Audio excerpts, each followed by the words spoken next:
The fact that movies get made and completed, every movie's a miracle. My number one reason for being in the business was I believe Hollywood is one of the most powerful and influential mediums in the world.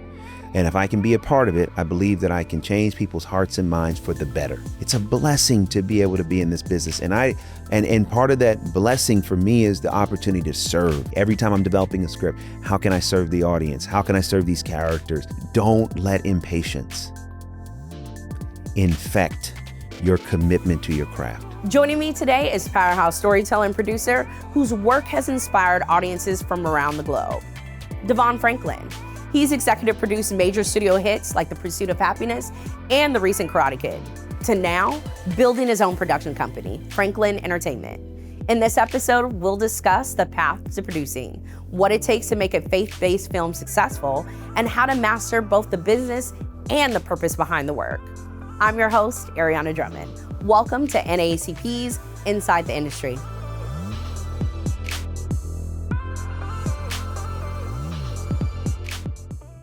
Mr. DeVon Franklin, welcome to NAACP's Inside the Industry. Thank you so much for being here. Of course. Thanks for having me. Nice. How are you feeling? I feel good. It's good to see you again. Nice.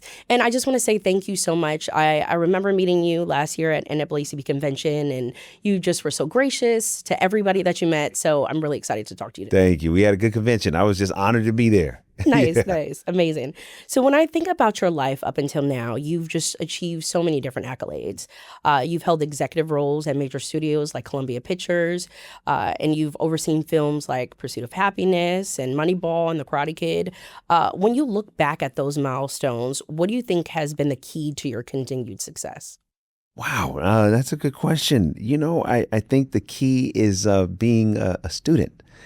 Always being a student. I've always been passionate about films and passionate about movie making and wanting to learn, like, okay, how does this work? And how do you make better movies? How do you develop better scripts? And so, when you even list some of those films that I worked on as an executive, the through line was, wanting to be of service. Mm-hmm. I was like, okay, how do I make an impact? How do I serve? How do I help? How do I contribute? Yeah. And that kind of, I think, disposition, especially when you're working in a corporate environment, I think that really leads to longevity. Mm-hmm. When you have people that, want to be of service, that want to give, that are passionate, that want to, learn, how to become great and learn the business. I think that combination of things really lent very well to me getting more opportunities to work on more movies, to learn, and to, basically work my way up the ladder. Nice, nice. So first and foremost, congrats on your recent partnership with Netflix and Tyler Perry Studios. Thank you. And also with all the success behind Ruth and Boaz. Amazing Thank you. work. Yeah, like Image Awards. I was like, okay. But yes. What can fans expect from you next? I know 'Tis So Sweet is releasing later this year. Yeah, later this year. It's a inspirational true story starring Taraji P. Henson and Anjanou Ellis Taylor and Joey Badass. It's his big screen debut. Nice. I mean, it's such a powerful story that's true. And I'm not going to, give it away, but it's true. Like, I've had a chance to make, inspirational films about, inspirational true stories about white families, Latino families. And this is my first one about an African-American family, Black family. Love that. Yeah. So I'm really, really excited about it. It's a miracle. It's a miraculous story that took place in our community. And how was it working with all of them? Amazing. Okay. I mean, absolutely amazing. Of course, right? Tasha Smith directed it, and Russell, Hornsby is also in the film, and it's great. It was just an honor and a pleasure and a privilege. I love that. To be able to, have a story that could attract, this, A-list and A-level type cast. I want to get your hot take on this for a second. Yeah. So recently, there's just been a lot of buzz and controversy, specifically around the new movie Yumi and Tuscany, specifically the broader conversation about just the lack of Black female romance. So with the shifts that we're seeing in Hollywood, what responsibility do you feel as a Black producer to shape representation and also just the stories that are being told right now? Yeah, I mean, I feel a huge responsibility. I mean, my last two films, Ruth and Boaz was a love story, starring Soraya and Tyler Lepley. And then the film that I just released was another romantic comedy, with Kelly Rowland and Method Man. Oh, and, I love it. Yeah, so I feel, an obligation to do, movies that can uplift the culture. And so when I've seen some of the conversation around Yumi and Tuscany, and I'm hoping and praying that it works, and does well, because at the end of the day, we as a community have to support ourselves, Absolutely. and support each other and make sure that these movies are successful. I'm so grateful that Ruth and Boaz was successful for Netflix and Relationship Goals successful for Amazon Prime. And I'm praying that Me, You, and Tuscany is successful for Universal, so that, for whatever reason, and I don't know exactly why this is in the industry, but it feels like every time, one of our movies is coming out, it feels like the whole threshold, a question of like, can Black movies work? Becomes a question, and it just shouldn't be a question. Not every horror film that comes out do you think about, well, can the horror genre survive? And so I'm hoping and praying we just get to a place where our movies are made. It's what we do. Everyone comes out and supports them, and we just keep rolling, And so my hope and prayer is that that's what happens. Amen. No, same. I mean, I'm just looking at all to your point, it's crazy that that's even a conversation. We've seen the success of many of the films that you name, and just over the last past year, and it shouldn't even be a conversation. It shouldn't be a conversation. So, the fact that it is still a little upsetting, and I'm hoping and praying we can just put that conversation to rest. So your projects have consistently balanced commercial success along with just meaningful storytelling. Does it feel harder in today's societies to get faith-based films greenlit at all? And then especially also just resonating with specific audience, we see that more audiences are leaning more towards like drama-filled content. So do you feel like it's harder at all? That's a good question. No, I wouldn't say that it's harder. I have been in the entertainment business for, 30 years since I was an intern. And then I became an executive about 20 years ago, and I started my own production company about 10 years ago. And so it's been quite a journey. And what was interesting is that, I was raised in the church and in Northern California, in Oakland, and coming to Hollywood, was always a little bit of a taboo thing for someone from the church. Like, oh, wait a minute, you can't go. And, if you go, you're going to lose your faith. And so, I said, well, look, I got to go. I have to go to the industry I feel God is calling me to. And so as I've been in entertainment, the path to kind of the faith-based lane, so to speak, has been very organic. The first movie I worked on as an executive was Pursuit of Happyness. And when I first saw the film, the first cut of the film, I was like, wow, this film is so inspirational. Like this, we were all crying in the screening room when we saw it. And so I was like, okay, how do I help take this message of faith to the world? And I did a business plan, 40-page business plan on how to, take the message of faith and Pursuit of Happyness, to the church community, and got Will to buy in, and did all these different, grassroots activities around the movie and with him. And the movie was very successful. And so that was a very organic thing, and then doing, Jumping the Broom and Not Easily Broken, with Bishop T.D. Jakes when he had a deal at Sony, and Heaven is for Real and Sparkle. All this was very organic. So my point is, 10 years ago when I left Sony, I quit my job and, stepped out on faith, started my own company, amen. And what was interesting is that, given that I've been passionate about faith and about film, starting my own company has given me opportunity to be able to make content that appeals to the mainstream, but also speaks to an underserved audience, which is the faith audience. And so it has not been exceptionally challenging to do that and to be consistent. Sometimes it's challenging to find the right story, but overall, I've seen studios be very open to, telling, these stories that can be uplifting and be inspirational. And in some instances, be very specifically faith, and other instances more generally faith. And it's been great, and I'm in a partnership right now, as you mentioned, and that partnership has been really, really, awesome to be able to also tell our stories and do it from a faith lens. That's something that has not really been done. Again, you go back and say, okay, what was the last faith-based movie that was made by us? It's probably Jumping the Broom. Yeah. And Jumping the Broom came out in 2011. So that was 15 years ago. So right now, to be able to tell, these stories, tell stories from our culture, our community, stories that appeal to our culture and community, and to also, have that element of faith, it's been something that I love. And I've seen a lot of opportunity in being able to make these films. That's amazing. So, you talked a little bit about, telling your own stories. With you being now you're owning your own production company, how important, or talk about the importance of ownership right now, especially in this stage of your career? Yeah, ownership is critical. It's essential. And it's one of the reasons why I left the studio system and left the comfort of benefits and a job, a regular paycheck, Okay. to do this crazy thing. But look at God. Look. Right. Amen.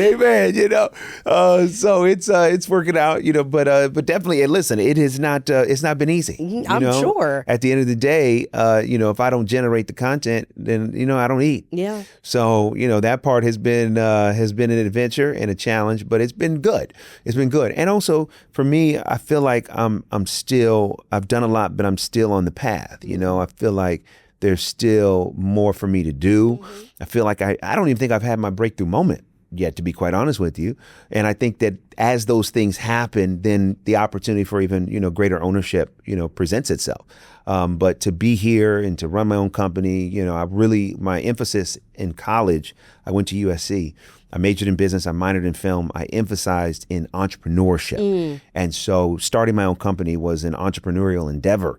And to now, have a CBS deal on the TV side and a Netflix deal on the film side and doing all different types of things in multimedia, it's really been a blessing.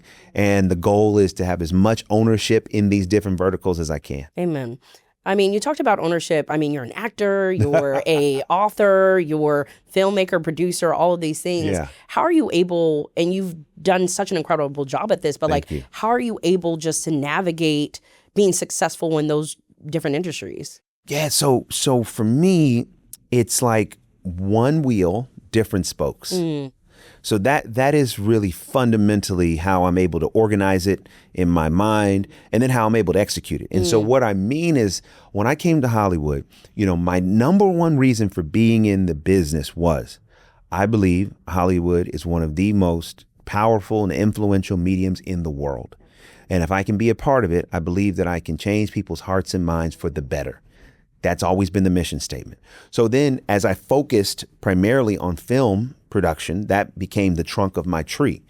And then as I built that those roots in the trunk, then, becoming an author, was a branch, then, becoming a speaker, becoming a preacher, all these branches just started growing off of this tree, becoming an actor, it all started to grow off of this tree. But ultimately, it's still the same thing. Everything that I do, whether in front of the camera, behind the camera, the goal is how does the person watching it, reading it, consuming it, how are they better? How are they made better? How are they inspired? How are they informed?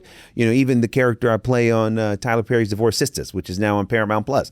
He's a pastor, but he's also, he's got an edge to him. You know what I mean? Got a little bit of edge, Okay. In Yes, the first season, he leaves his wife in the car all night, But like, again, somebody watching that and you see a man who's made a commitment to faith, but he still wrestles with his humanity. Yeah.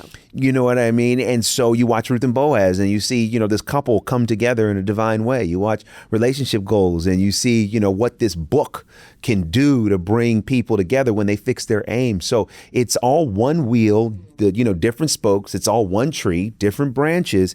And so that allows me to go into each vertical, each gift with that mentality. So it's like, as an actor, I'm approaching this character. What about this character is going to be interesting? What about this character is going to be motivational on some level? And I just tap into that, and that becomes the undercurrent that allows me to do it. I think that if I was doing different things that didn't align, it would be harder to do it. Of course, yeah. But, that's how I do it, because it's like, okay, today I'm writing, a book. Today I'm doing a podcast interview. Tomorrow I'm producing a movie. But it's all the same thing on some level, just different ways of expressing it. And you're doing it well. You're doing amazing. Thank you amazing so job much. at it. I want to shift for a second. Where do you see the biggest opportunity right now for storytellers, especially like Black creatives that are navigating this landscape? Yeah, I mean, I think the biggest opportunity for, Black creators, is internet. Mm-hmm. It's like historically, the barriers to entry for music have always been lower, right? Where you can be, you can go find a recording studio, set something up in your house. It doesn't cost a lot of money. You can make a hit record and go on. Whereas film, it's a much more expensive endeavor. So it's much harder for people to do that. And historically, those costs have been greater. But now those costs are coming down because the iPhone. It's a 4K camera, right? Which is better than any camera that you could be able to get for that price in history. So now you can literally make a movie on your iPhone. You can distribute it on your social media channels. People can watch it. And then you're like, oh, they want more of this. So the more entrepreneurial you are using social media and AI and technology, and when I say AI, I don't mean AI as a replacement for creativity. I'm saying AI can be used as a tool. Yes. To help you execute what it is you see. And so I think that right now it's very important for Black creatives that want to get in the business to be entrepreneurial, to tell the stories that you want to tell, the way you want to tell them, to learn how to tell great stories, build your audience, build your following. And we're in a time now where, when in my experience, when Hollywood sees something, they're like, oh, wait a minute, this person has this audience and these stories, come here. We want to do more. And I feel like right now is the best time to be a, Black creative entrepreneur. And when you look at micro dramas, micro dramas are becoming much more successful where people watch, for 10 seconds and go on to the next one. Like there's so many different ways now to get into entertainment and to get into media. Podcasting. You don't even have to have, you don't have to have a lot of resources to do a podcast. Anybody can start a YouTube channel. Anybody can have a podcast. And so what that means is that if you are good and you have something to say and you have a point of view and you work at your craft, the sky's the limit. I definitely want to circle back to that. But first, I really want to circle back to your humble beginnings a little bit. When did you first fall in love with filmmaking and producing? Yeah, the first time, in terms of film, I just remember, as I mentioned, I'm from Oakland, and my aunt Donna, I'm the middle child of 3 boys. And so my aunt Donna, we would spend some weekends with her, and she would take me and my brothers to the theater, and the movie theater. And there was this one theater in Oakland that it doesn't exist anymore. It's over near the airport off of Hagenberger. And she would take us, before we would go to the theater, we would go get some chicken nuggets from KFC and some potato wedges and stuff, hide them in her purse. Oh, I love that. And then we would literally movie hop. We would go from one movie to the next. And I remember going into the theater and the sun was out, and then coming out and the sun was down. And it was one of the most magical experiences because I felt like I was transported, into these worlds, watching, Rocky IV and watching, whatever the New Jack City, which I probably shouldn't have been watching, but I was watching it anyway, of just seeing these stories and these characters, Lean on Me, just that was when I fell in love with it. I really fell in love with like this experience of going in and watching things on the silver screen and just being transported into the lives of these characters and these worlds, and to laugh and to cry and to then, find, okay, well, how's the hero gonna win this time? So that was really inspiring to me. And then what was interesting is that, my father died when I was 9 years old of a heart attack, when he was 36. And it was going to church and movies and watching television shows that became my therapy. So movies went from just being, a form of entertainment to then, for me, being a form of therapy. And it was that impact, which is what really motivated me to come to Hollywood with the mission. Because I felt like, well, if movies and entertainment can, help me, a young 9-year-old, 10-year-old kid find a sense of purpose, then maybe I can use that to help others find a sense of purpose. I love that. That's beautiful. Thank you. Thank you. I know you were talking about just watching films as a young child and trying to understand maybe how not only stories are made, but how they move people. You talked about, being inspired by some of that. What do you notice that still shows up in your work today that maybe you utilized when you were younger? What shows up in my work is we talked about it a little bit earlier, but service, meaning, I grew up in the church, and the same year my father died, my uncle started a church in East Oakland, California, and it was called Wings of Love, Maranatha Ministries. And so it was a family church. And so we did a little bit of everything. When I was a kid, I would usher and then learn how to be a deacon, take up the offering, play the drums, direct the youth choir, give the announcements, read the scripture. Maybe he was using that. Oh my goodness. Everything. Go downstairs after church when we had our fellowship dinner and put up the tables and chairs and then sweep and put them down and all the things. And so that foundation of service is what I have applied to my career. How can I be in service of whoever I'm making the movie for, like what studio? Okay, how can I be of good service to them? How can I service the audience? How can I service the actors in the film? How can I service the culture? That is the thing that has stayed consistent. I'm always looking like, man, I want to be of service. I want to be of service. I want to provide a service. It's a blessing to be able to produce. It's a blessing to be able to be in this business. And part of that blessing for me is the opportunity to serve. And so that's what I learned, in those kind of formative years that I still apply each and every day. Every time I'm developing a script, how can I serve the audience? How can I serve these characters? When I'm marketing a film, how can I be of service to the studio? Like that's always the through line. I love that. I love that. So I know you talked about losing your father at such a young age, but also by being raised by a strong coalition of just strong women. Yeah. So how does that shape the way that you lead and also make decisions today? Yeah, so when my father died, my mother brought in the help of my grandmother and my grandmother's 7 sisters to kind of, form like this coalition, so to speak. And so, growing up, my mother certainly, led the charge. And without her, I certainly wouldn't be where I am. And it was a blessing to have that level of support from my grandmother and my grandmother's 7 sisters. And so, growing up, I did a book on this called It Takes a Woman. And you can listen to it on Audible.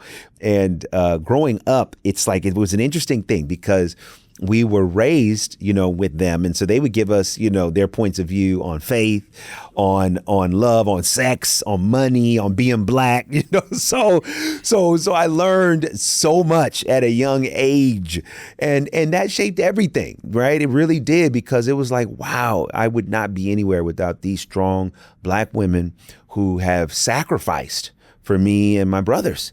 When my mother, she's like, hey, I'm a single parent, and she was running a daycare center and, trying to take care of us. And then they would come and say, hey, take a weekend off. And they just were so helpful and so supportive.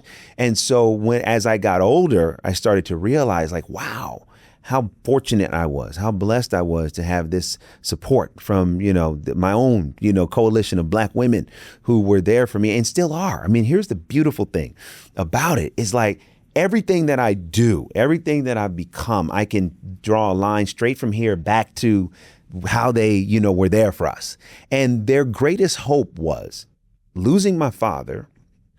Here are 3 young boys, 3 young black men that could become a statistic. And their greatest hope in life was that we would be okay as we became men, as we became, able to stand on our own. And so now, they look at everything that we do and it validates, my mom's sacrifices, their sacrifices. So everything that I do is a testament, to my mother and to my great aunts and having that kind of, foundation. And 5 of my great aunts are still alive. My mother is still alive. My grandmother has passed away, and a few of the sisters have passed away. But it's okay. We had a great time while she was here. But my Aunt Nuna turns 100 this year. She's still wearing heels. Ooh. She's still doing it. And then the youngest great aunt, Aunt Sandra, she's 79. She'll be 80 this year. And then I have 3 aunts in between. And so it's a blessing. One of my favorite things in life is to spend time, with my mother and with my great aunts. We will still hang and laugh and they give me their opinion. I read this article and I like when you said this, and I watched your movie and I watched this, and now I don't know about that Pastor Jefferson on Divorce Sisters. Now, wait, what's going on with this character?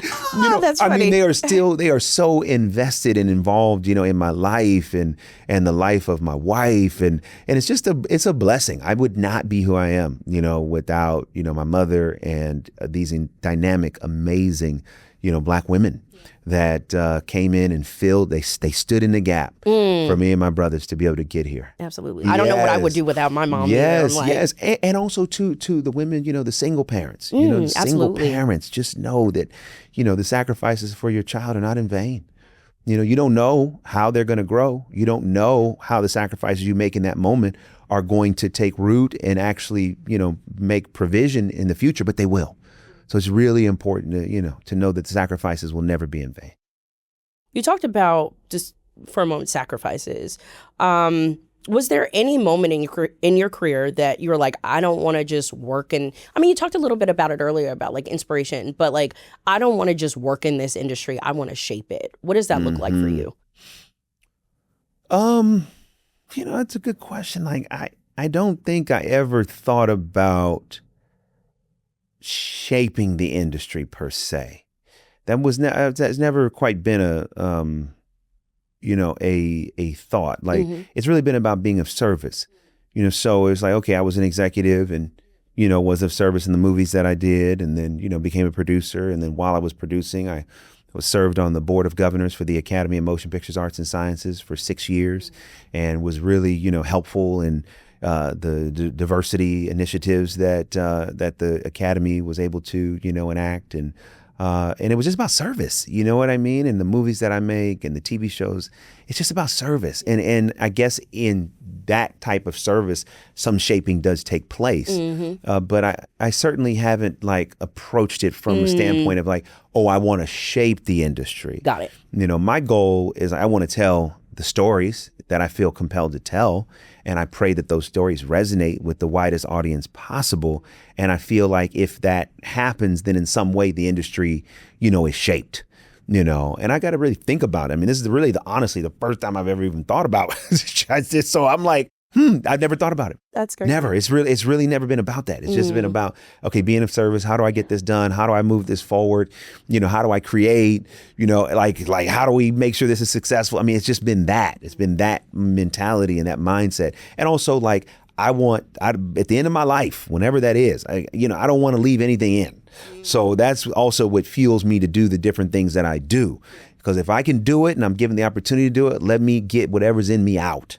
And in the process, if that shapes the culture and shapes the industry in a better way, then I'm here for it. I love that. Thank you. So, I told you when we first started, I think when we created Inside the Industry, it was really about just being a resource to folks just trying to break in. So I know that there's somebody watching this right now who may not even fully understand what a producer does. So how would you define what a role of producer is at its highest level?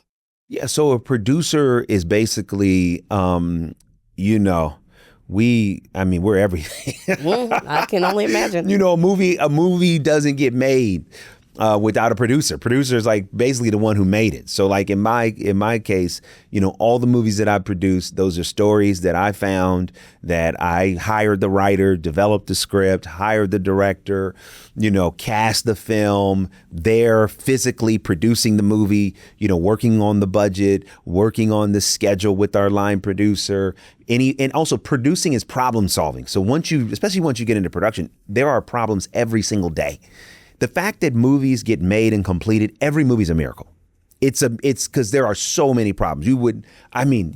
This actor, can't make it today because of this, or we lost this location, or we're losing the light. How do we adjust our plan? So the producer is there, helping to troubleshoot, keeping everybody, focused, doing what needs to be done to provide solutions and keep the movie on track. And then when we get to post-production, the producer works with the director on the cut of the film and the music and the color timing and every aspect. And then once it goes to, it's time to release the film, then the producer in many instances is working with the studio on how the movie's going to be promoted and publicized and all the things. Yeah. I did not know you guys did all that. Oh my goodness. That's insane. Yes. That's a lot of work. It's a lot of work. That's it's a crazy. lot of work. People don't realize it's a lot of work. I mean, producing is a lot of work, and I know, I kind of do it with a smile, but man, yeah, I was about to say, let me tell you something.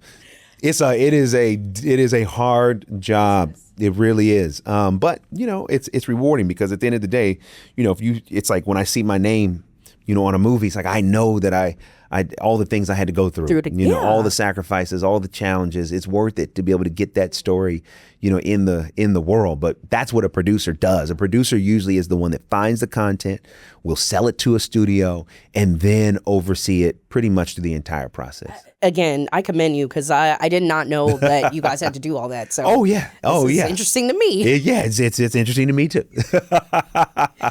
I know earlier we talked about some of the movies that you worked on, and specifically for Heaven is for Real. Yeah. And just the massive box office successful that it had. So we talked about it, just your strategy in being implemented to implementing the grassroots and marketing and publicity. So what marketing decisions did you think you made that made it really stand out, that made it such a box office success? Yeah, when Happyness is for Real was the last movie that I oversaw as an executive.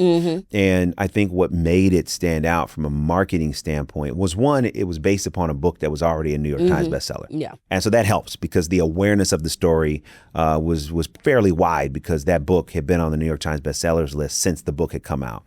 And it was a very successful book. So people were anticipating the movie once we announced that the movie was happening. And then the other part of it was, hand carrying the film, to cities and churches and communities all around the country. That was so essential to the success of the film because then you had people who saw it early. They felt invested in oh, wow, this movie is really good. I saw it before anybody else, and they were so excited to tell everybody. And that word of mouth just started to spread. Yeah. So we had a very strong word of mouth campaign. Also at that time, it was the digital marketing was just starting to take shape, and we definitely had a really strong footprint there, which was very helpful. And at the end of the day, everybody, no matter what religion, no matter what faith or no faith, all of us carry what is called a death anxiety, which is sometimes we're aware of it, sometimes we're not. All of us have a little bit of anxiety about death. Of course. When's it going to happen? Yeah, of course. How's it going to happen?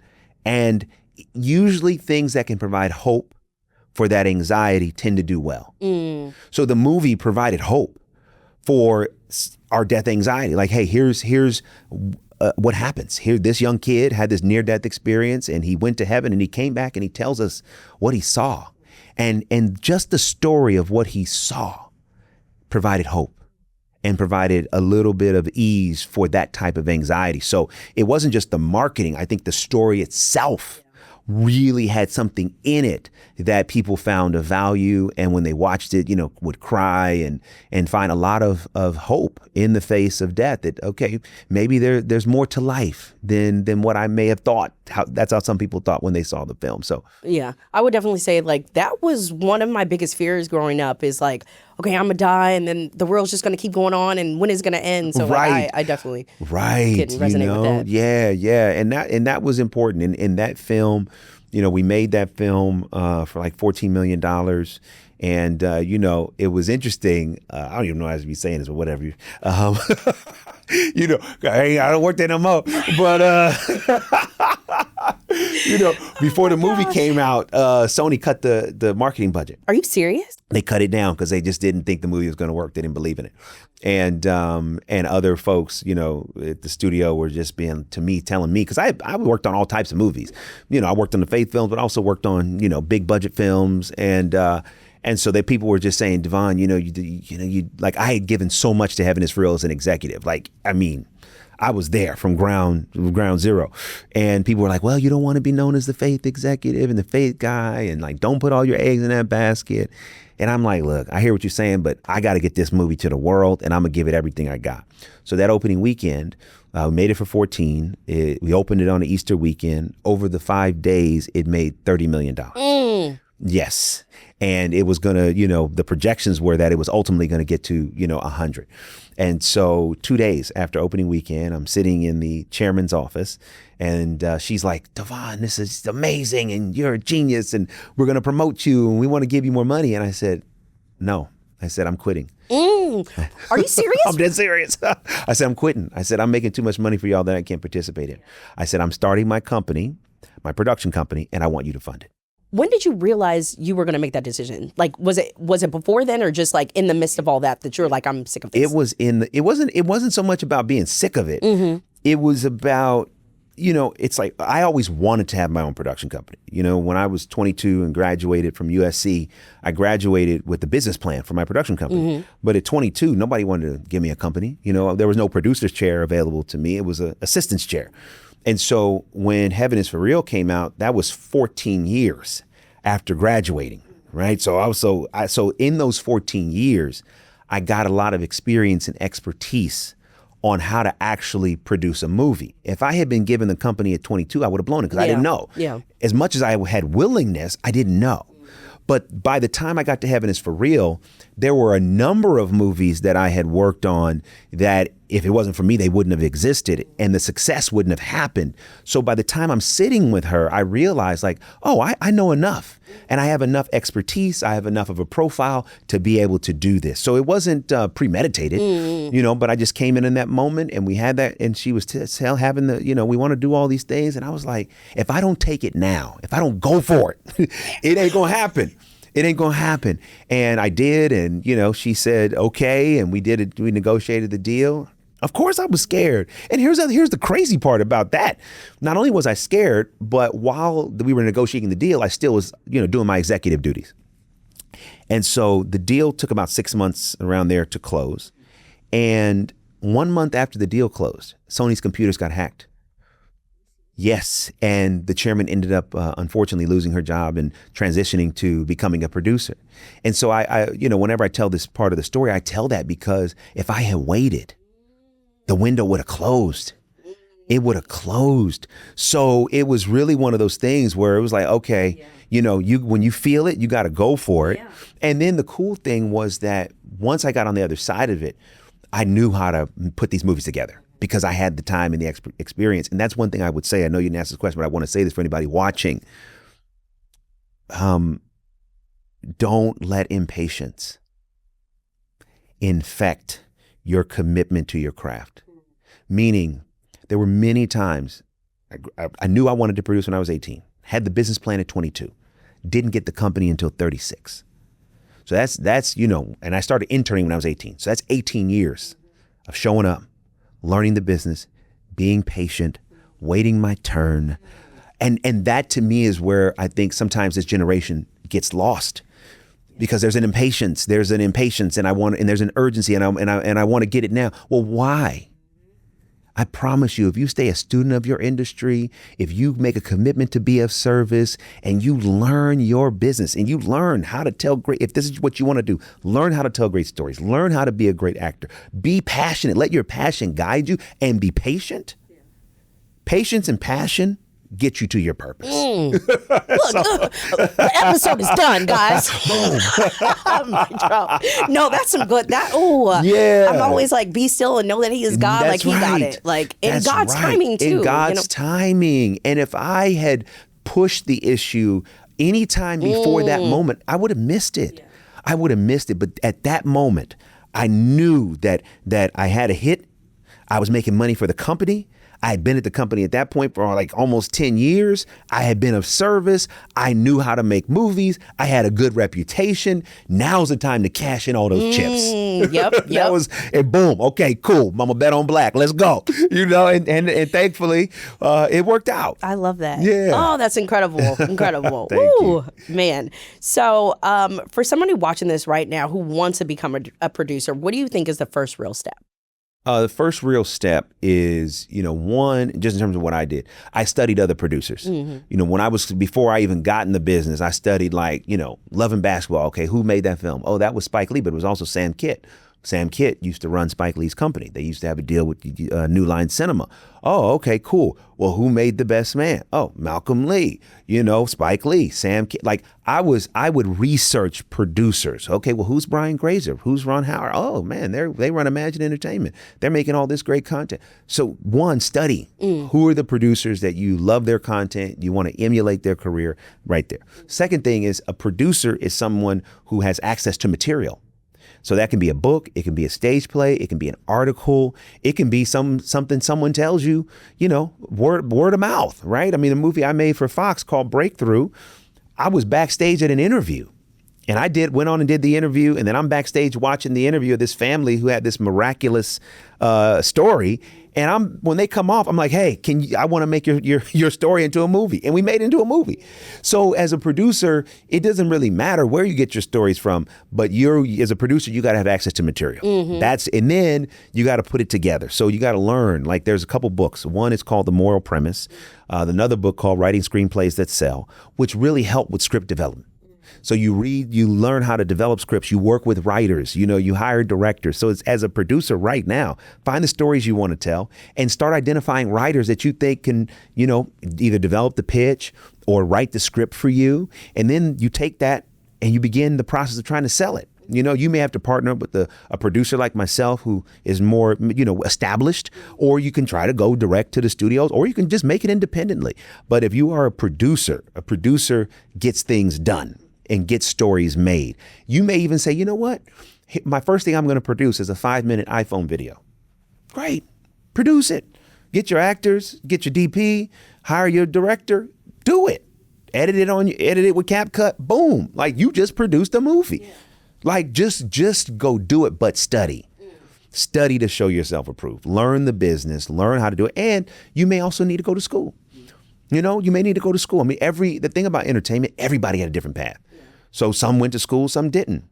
But I like school. I think school was great. So if you need to go to school, learn the craft, understand what goes into it, but keep your passion, because your passion is going to be your fuel. Because when you lose your passion, you don't have the gas in the tank to do what the job requires.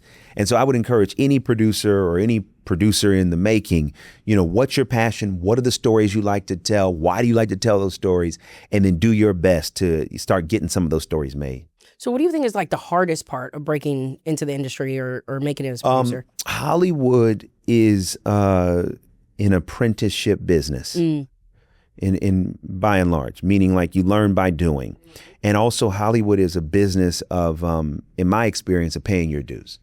And so, it's like people look at me, studios, and they say, oh, well, we've known DeVon. He's been around forever and he's had success and he delivers movies on time and he has an audience that he speaks to. And so there's a conversation like, oh yeah, we know, like there's a familiarity. Oh yeah, you want to do this? Great, let's do it. We believe in you. We believe in your track record.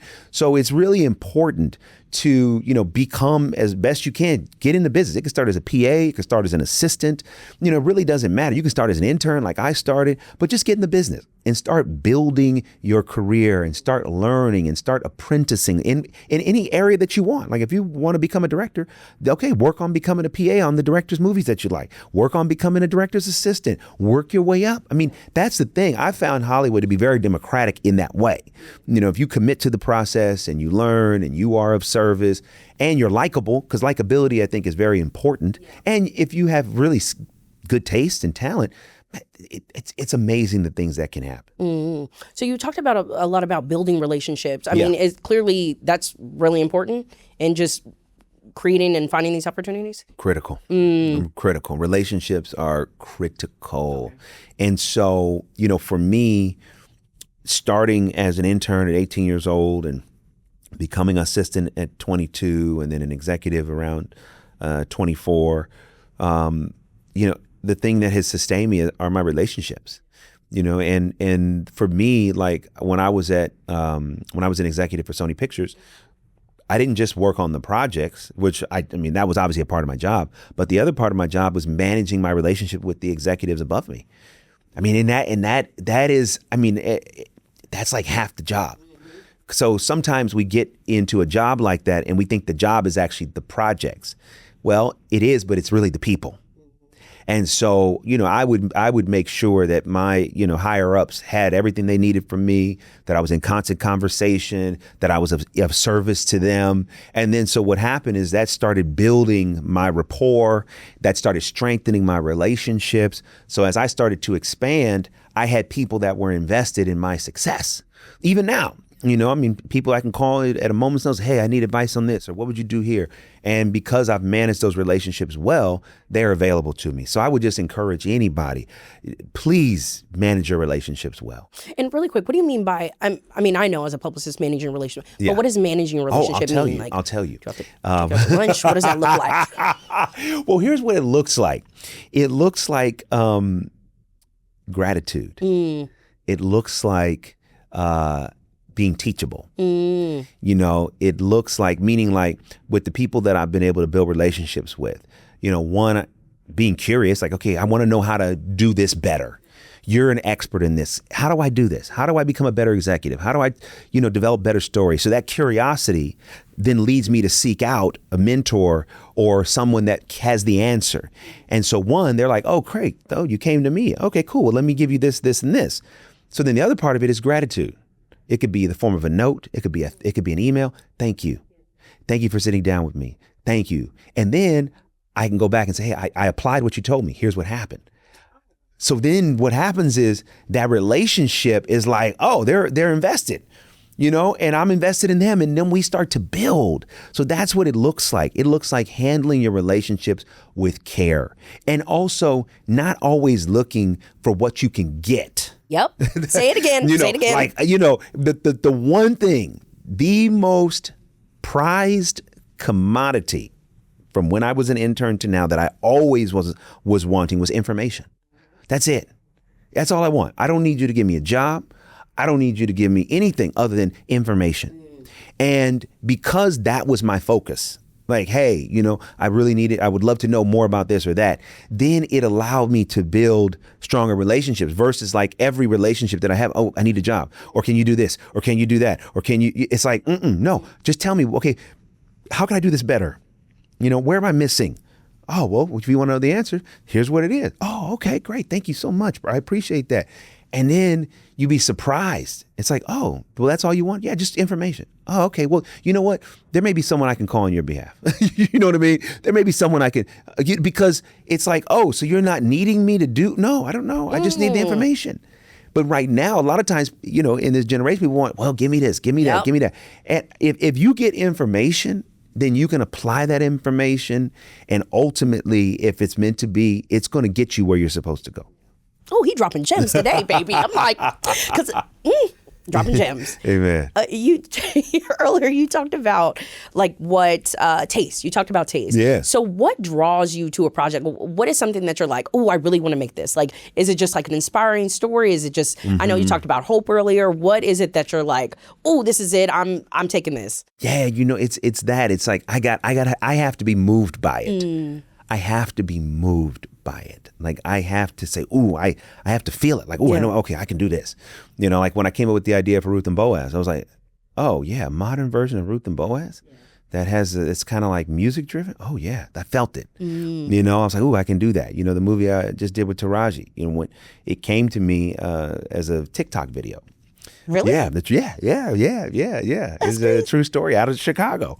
Yeah. And so, you know, I got sent the TikTok video and I saw the story and it brought me to tears. And I was like, I got to do this, you know, and this particular story, you know, it's Black hope. Yeah. You know what I mean? We don't get that. We you know don't. What I mean? We talk about especially Black, in this account. We're not going to talk about that. But you know, we talk about Black joy, but we don't get Black hope. And this is a movie about Black hope, you know, and when I saw the story, I was like, oh man, this is just amazing. So that's what I look for. I look for things that make me feel and then things that I can sell. I think about, is it commercial? Meaning like, is there a marketability to this concept? Because if I like something, but I can't sell it, I don't know how to market it, I probably won't do it. Got it. But if I see something that I love and I can see how to market it, then I usually will do it. So let's pivot really quick about the future of this industry right now. You've seen the industry evolve from traditional studios to streaming and now into digital first storytelling. What shift do you think people are underestimating? I mean, I think the shift that people are underestimating is storytelling is and always has been our common language. And storytelling, it's never going to go out of style. Yeah. Never. And so I think the shift is not so much, I mean, everybody sees what's going on with AI and studios consolidating and all that stuff is going to ultimately settle.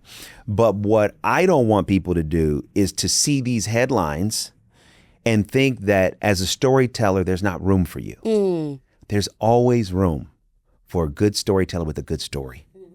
So that is so important. And from the beginning, how did we even get here? Our stories were told. Our oral traditions were passed down. And that is so important to remember, that no matter the changes in the economy or technology, storytelling is always in demand. And never have you ever seen somebody, when you say, hey, let me tell you a story, and you start telling them the story, and they're like, oh, what? Well, what happens next? When it's a good story, you lean in. And so that's what I want, people today, lean into your storytelling, lean into your stories. And then you can figure out like, okay, well, what's the best way to use, the technology and to use the shifts that I'm seeing in the industry to help tell the story. But please don't see the shifts and think that you can't tell your story. And that's the other thing that I would say. Even with all the things that are going on, as Black folks, as Black creators, as Black storytellers, we are here and we're not going nowhere. And if we got to create our own, streamers and studios to do what we got to do, our stories are going to get told. Yeah. And so it's really important for us to just stay firmly committed that no matter what we see in the headlines, that we are making a committee of one to tell our stories and to get them out there as best we can. Amen. I love that. And then really quick, I know you talked a little bit about like AI and new business models. What do you anticipate or see what the role of a producer looks like in maybe in the next 10 years, given all this new technology? Yeah, that's a good question. I don't know. I mean, I think that the role of the producer, I think, will shift in terms of like needing to be more, technologically savvy, needing to better understand, AI and all the things that are, happening and changing, so that how those tools, can impact one way or another the type of content that you're producing. But I also see that the role of the producer is always going to be needed. The studios don't, studio executives are very involved in a movie, but they need producers, because most studio executives have, any one studio executive probably has 15, 20, 30, 40 different projects they're working on. So having producers that they can trust, every studio movie is a multi-million-dollar endeavor. So you've got to have somebody who you can be who can be responsible to, and who can be a good partner to make sure that this investment in this story, this multi-million-dollar investment in the story, actually comes out well. And so I don't think that role is going to change. I think it's still going to be needed, because these studios, I mean, you've seen, the news. I mean, Paramount buying Warner Brothers for, over $100 billion. That tells me, oh, okay, there's going to be opportunity. There is opportunity, not going to be, there is opportunity right now. There are studios, there are streamers, storytelling is in demand, billions of dollars are being put into content.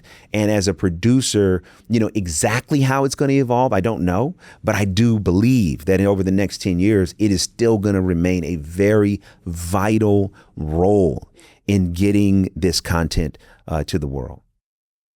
So, I mean, earlier we talked about your different endeavors. When people look back at your career, what do you want your legacy to be? Wow, that's a good question. What do I want my legacy to be?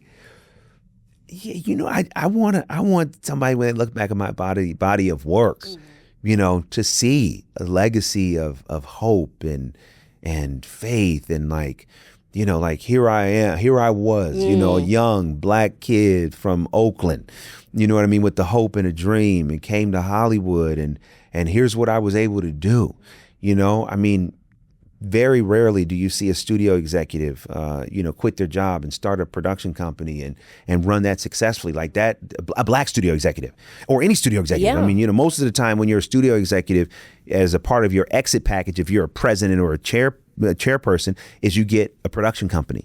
But for me, to leave and quit at the senior vice president level, and to be able to get a production deal, and to be able to make content and do all the things I'm doing, I want the legacy to be one of faith, one of hope, one of inspiration, one of love.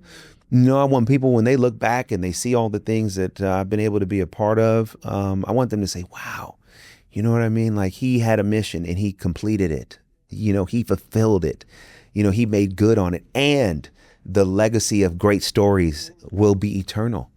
We can go and watch these films and watch these television shows, or pull up the, YouTube interviews or the podcast, or read the book, and it will. And the beautiful thing about film, and the beautiful thing about writing, and all the things that God has allowed me to do, is that the person watching it today, the person watching it 50 years from now, it'll have the same level of inspiration. So that idea that the legacy are stories and content that can still uplift, inspire, heal, motivate, provide hope, that would make me feel like, okay, wow, job well done. Thank you. Beautiful, beautiful. So before we wrap, we do the special thing with all our guests where it's called Inside Your Industry Bag. It's not a bag, but it's, a cup of prompts. So if you could kindly pull one of those slits of paper out. I didn't even know there was paper in here. I'm looking at this whole thing, the interview. This whole interview, I'm looking at this thing. What is this? Just pull it one out. It's a question, random question, and answer. Okay, we're going to go deep. Okay. Into the, whatever this is, little planter industry or whatever. Bag. An industry bag. Okay. So you want me to read it to you? Yes, please. Oh, Jesus. Uh-oh. What's your most unpopular industry opinion? You could pick a different one if you don't. I'm like, I don't know. That's a good question. Let's pick a different one. I don't know. I don't quite have that answer. Okay. What's one industry myth you want to kill? I think that you have to know somebody to get in and to be successful. Mm-hmm. I don't think that that's true. Does it help? Sure. But I started in the business. I didn't know anybody. I did not know one person. And it was just a process of, getting my foot in the door in that first internship and doing that well. And then that parlayed into an assistant role, and then just been, parlaying that. I mean, everything I've ever done in my career goes right back to the internship. And so I think there's a myth that, well, I don't know anyone, or I don't have the money. No, let's kill that. It don't matter. Just come, and coming to now, it's not necessarily even coming to LA, because in my day, coming meant come to LA. Now, and you can still be successful in entertainment. You don't go to LA. You can work in Atlanta. You can work in New York. You can work in a different country. But what you're doing is you're aligning your talent and your gifts with an industry, and you are committing to learning that industry and being successful. So I do want to kill the myth that you got to know somebody. You got to have money. No, you don't. All you got to do is have a dream, a good work ethic, passion, commitment, and a little bit of talent. And you're going to be all right. I'm going to give you a statement, and you're going to tell me if you think it's industry cap or facts, and why. So cap or facts, and then why. So independent producers have more freedom but less leverage. You think that's true or false? Ooh. Okay, say that again. Independent producers have more freedom but less leverage. I got to say no, that's not true. No, I don't think so. I don't think they have less leverage. I think if you have a story that a studio wants to make and a star that wants to do it, you can have a lot of leverage. So it's really going to be relative to the amount of success you've had and what stories you are telling. So no, I got to say no, that's not true. I know you talked about internships, but you need to work for free at some point to break in. That's probably not true. Okay. But I think working for free makes a lot of sense. Yeah. Because sometimes, learning the business and doing it, my first internship was unpaid. It was unpaid for about a year. And I'm so grateful for it because I got a chance to learn. Yeah. They weren't taking advantage of me. I was grateful to be there. Okay. And then, I was able to make something of it. And then they said, hey, wait a minute, we got to start paying you. We want you here. And, thankfully been getting paid ever since. I love that.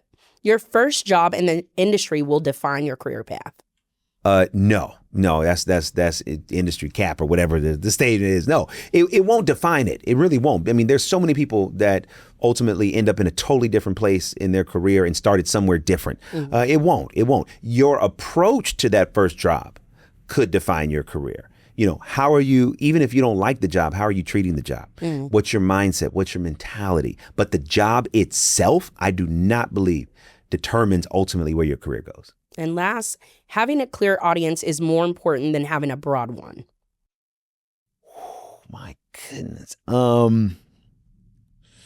I don't know. I think these days, because streamers want numbers, you got a broad audience is important. Clear, don't get me wrong, is important. But if I had to prioritize, if you can release a movie or a television show to a broad audience that may be, an amalgamation of different audiences, but it's still broad, I think that's going to serve you better than just a clear audience, because that clear audience could be clear, but it could be small. And in this world of needing box office and needing streaming numbers, you need to get to as big of as broad of an audience as possible. Hey, you heard it first, guys. You heard it first. But no, I just really want to say thank you so much for joining us today. Of course. You have been incredible, and I'm sure somebody on the opposite side of this camera got some gems today. So thank you. Thank you. Thanks for having me, as always. Always. Got to come back and see us, Yes, I will. Amen. I hope you enjoyed today's episode with DeVon Franklin. No matter where you are in your journey, we're here to be a resource. If this conversation sparked something special for you, make sure to like, subscribe, and share. And drop a comment. Let us know what conversations you'd like to see next. I'm your host, Ariana Drummond. See you inside the industry.